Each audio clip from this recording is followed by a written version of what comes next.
Hey, thanks for stopping by. I want to go into a little more detail on an etched bone artifact that is part of a late Archaic period site that that is here in Saginaw, Michigan. And if you haven't, I would recommend first you look at my two videos on this site.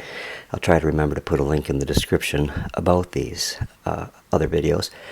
This particular piece deserves its own video because it is very unique among items that I've found in the last 35 years that I've been hunting for relics and artifacts. I have found very few bones, large pieces of bone on any of the middle or late woodland sites that I worked up in Oscoda, Michigan. All I found there would have been fragmentary pieces of meat that was consumed around the hearth or the campfire, and that I didn't find any intact bone relics or artifacts, at any of my sites up north. This site on Saginaw's west side produced a number of most fascinating bone artifacts. The one I'm showing you right now is animal bone. It's not human, but that's as far as I can go. I can't tell you what kind of animal that it came from, but it is a piece about 5.5 inches long, and on the one end is ground down so that it actually forms a gouge that can be held in the hand and used that way. Now, if that were the only thing that was interesting about this piece, that would be enough, because I've seen pictures of bone artifacts before, and I've examined pieces in museums, but I've never actually found one in the field. A couple things about this one, besides being ground down, ground so that it has a blade type end, is also the patina that's on it. It is other bone that I've found that's maybe 100 to 200 years old does not have that highly polished look to it that this one does. And I believe that is from the piece being used a lot. But the most interesting aspect of this to me are engravings etched into the surface, probably using a stone, and I have found graving spurs at this site too. So this piece, they made use of a graving spur on to etch into it a design. Now, I've looked at other Native American designs, etchings.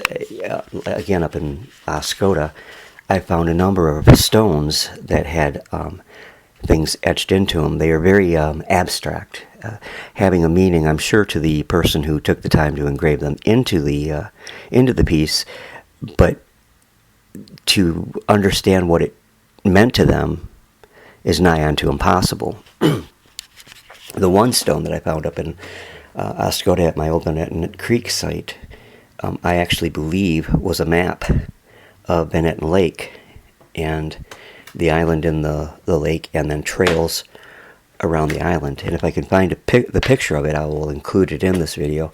I'm going to have to do some searching for it, though, because all my files are packed right now, because I'm getting set to move David and I to a new and much better location where I'll actually have a single room that I can use as a studio for the videos that I produce for here on YouTube and Facebook and other places.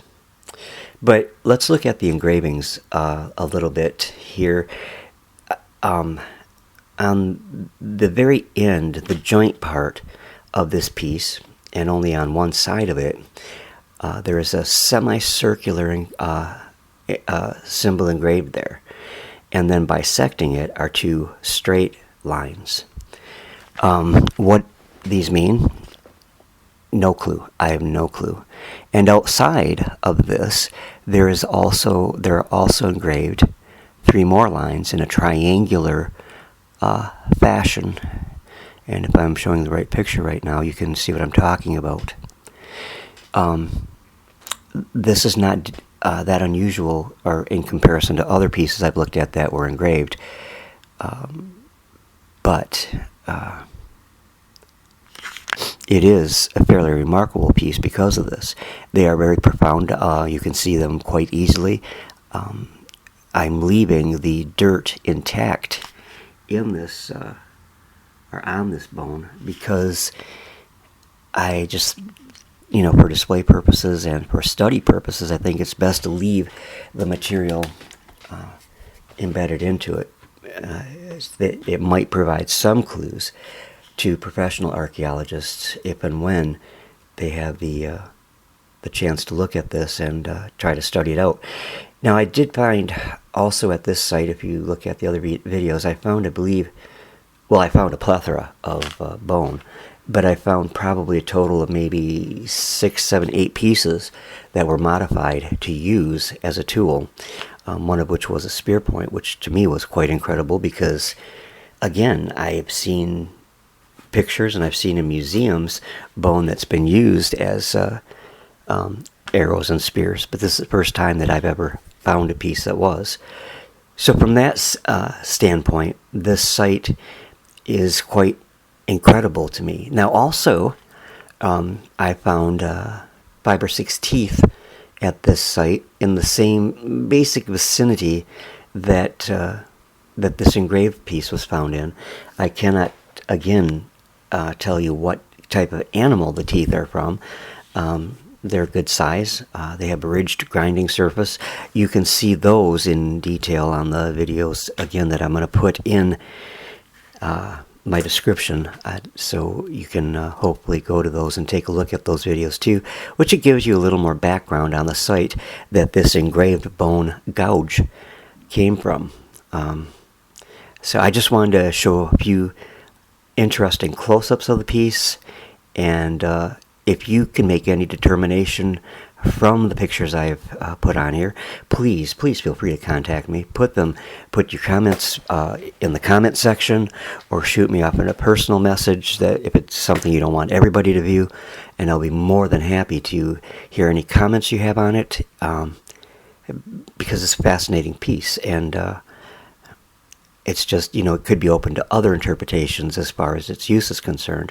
The bone was so cracked open, I might add, because the Native American Indians didn't waste any part of the materials that they gathered for use.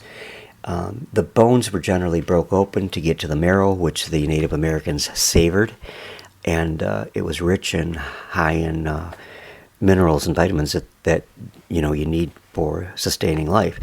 And so this gouge was smashed open at one point before it was made into a gouge, and the marrow extracted, and a delicacy enjoyed by whatever man or woman got to do that. This is more likely a piece that would have been used by and made by a male, because as I've pointed out in other videos on Native American culture and the prehistory of Michigan, men's roles and women's roles were quite well defined, and they usually were not deviated from very much. They were well defined roles, and they worked well, and nobody felt any less than the other for having a female role in things or for having a male role in things. I guess some people might say, wow, that's a really sexist society, and other people would say, wow, that's a very open society, and it is, because your sex and your talent seemed to determine what you were able to do. Anyways, I'm happy to be able to show these images to you and share them with you. Please share your thoughts with me. Have a great evening, and God bless.